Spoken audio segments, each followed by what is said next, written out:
So we defended the Fairy of the Dragon Flame, Winked Club's very own Bloom. And now it's time to defend Avatar Korra. Let's do this. So I've noticed a specific trend on social media that female main characters are way too overhated to the point it's kinda corny. And I noticed a common phrase that somehow manages to keep springing up, like I can never escape it. The Mary Sue claims. And unfortunately, Korra wasn't an exception. So in this video, brought to you by the one and only, your girl the cartoon hotspot, we are going to defend our girl like our life depends on it, by debunking the argument that Korra is a Mary Sue. If you're new to my channel, welcome, and for returning subscribers, welcome back. Be sure to give this video a thumbs up and turn on that bell button for post notifications. Without further ado, let's begin. By Google's definition, a Mary Sue is a female character who is depicted as unrealistically lacking in flaws or weaknesses. To take this one step further, a Mary Sue is perfect, unrealistically talented, typically almost faces no consequences for their actions. In other words, the plot conveniently solves itself, is loved by everyone but hated by the mean girls, and every other character around her is essentially dumbed down to make her look smart.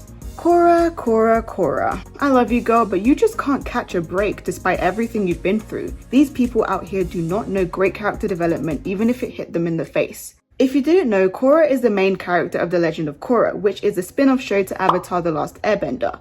Following her predecessor, Avatar Aang, Korra embarks on a different journey whereby she faces a number of villains and has to uphold her duty in establishing balance. Korra is originally from the Southern Water Tribe, but by the age of 17 she's already a fire, water and earthbending prodigy, as opposed to Avatar Aang, who had to master each element over the course of 3 seasons. Korra, on the other hand, at first struggles to learn airbending, which I'll touch upon later on in this video. In Book 1, Korra leaves the South Pole to Republic City where she encounters her first adversary, Amon and the Equalists. In Book 2, the villain is Unalaq, her uncle, and Vaatu, the Spirit of Darkness. Book 3, she faces the Red Lotus, a radical anarchist secret society whose goal was to restore freedom to the world by getting rid of the world leaders through unconventional methods, one of which led to Korra almost dying and ending the Avatar cycle permanently. And in Book 4, Korra faces Kuvira, who is basically a fascist and dictator. When we are first introduced to Korra, she's the complete opposite to Aang. Korra is slightly cocky, full of herself, rash, impulsive, and stubborn. She makes a ton of mistakes because of this, but that's what makes her so interesting. But Korra has some great qualities too. Korra is selfless, brave, caring, intelligent, and extremely determined. Her desire to prove people wrong is by far her most admirable quality. Korra is also really easy to get along with. Just like Bloom, Korra has an immense amount of power, seeing as, she is the Avatar. Remember when I said Korra mastered 3 elements by the age of 17? Well, that unfortunately is problem number 1, which kickstarted the Mary Sue allegations, if you will. First claim. Mary Sues are unrealistically perfect, have no flaws and weaknesses, and never face consequences for their actions. Okay, a lot of people complain that Korra is way too powerful, and I just think that's ridiculous because this statement comes from the same people who judge Korra for, well, getting her ass handed to her every battle. So which one? I also noticed a lot of people have a problem with Korra being a bending prodigy, and newsflash, that's the point. If Korra was to learn each and every element book by book, just like Aang, the show would be incredibly boring and repetitive. Korra is not Aang. Spiritually, yes, they're technically the same person, but we're following a different journey. The writers took the creative decision to have her struggle in only one form of bending, airbending. And this is to highlight one of Korra's many flaws that proved to be a major setback for her when facing Amon and the Equalists in Book 1. Typically, the Avatar struggles in mastering the element most opposite their personality. Aang is a natural airbender and thus struggled in earthbending, which requires physical force, but Aang was more of a peaceful soul.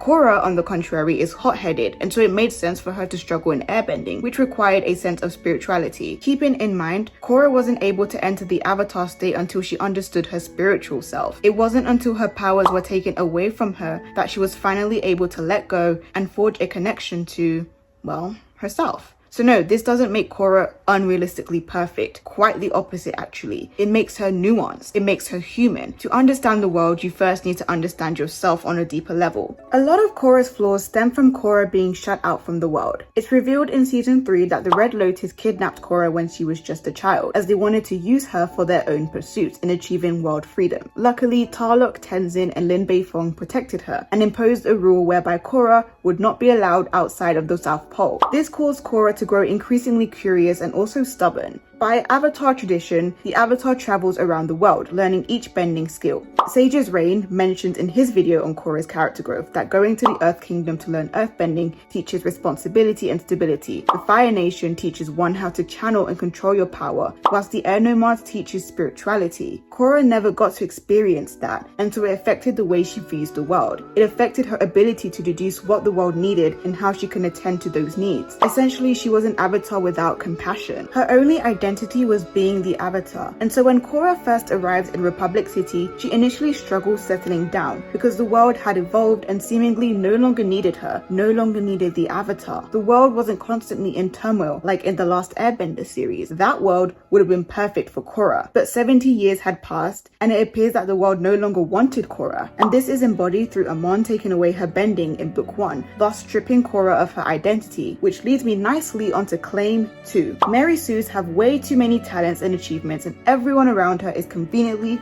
dumbed down. I've already tackled the first part of this statement, so let's debunk the second part. In my opinion, I think The Legend of Korra does a great job of introducing its villains and fleshing them out. Each one of The Legend of Korra's villains are a direct foil to her in one way or another, but all of them work succinctly over the seasons, challenging Korra's identity and forcing her to evaluate who she is and who she needs to be, both for herself and the world. Amon was the first blow, as mentioned earlier on. Unalaq and Vaatu took away her ability to connect to her past lives in book 2, and the final blow is Zahir and the Red Lotus poisoning her, which left her bound to a wheelchair and traumatized. Korra is forced to live with that trauma for the next 3 years, seeing her former self haunt her continuously, which represents that her former self had died in the battle, physically and spiritually. This constant reminder that she almost died is so real, to the point that she believes she really did, and this symbolizes Korra's fear of the world being without the Avatar, not needing her. But over the course of this series, Korra learns to let people help her. Just because she's the Avatar, that doesn't mean she has to take on the burden alone. She can choose to have a support system if and only if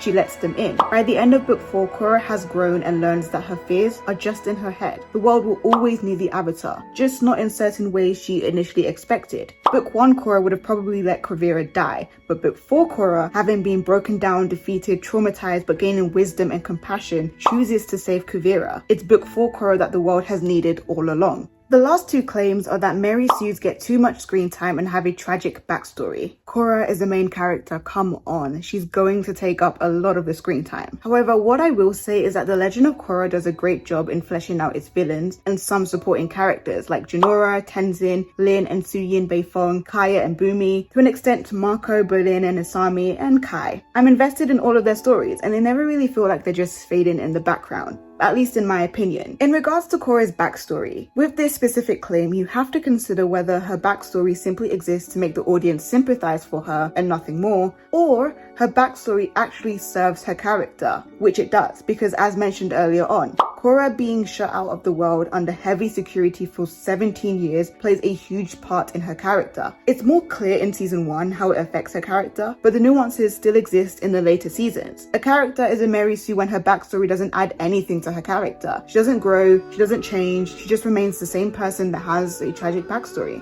But that's it. Korra is definitely not that. It's common for a lot of protagonists in general to fall under this category. On paper, some female characters may appear overpowered and too good to be true, but in context, they can be well-developed three-dimensional characters. When a trait exists to make someone stand out rather than to develop them as a character, that's when it begins to enter Mary Sue territory. Luckily for Korra, she isn't one.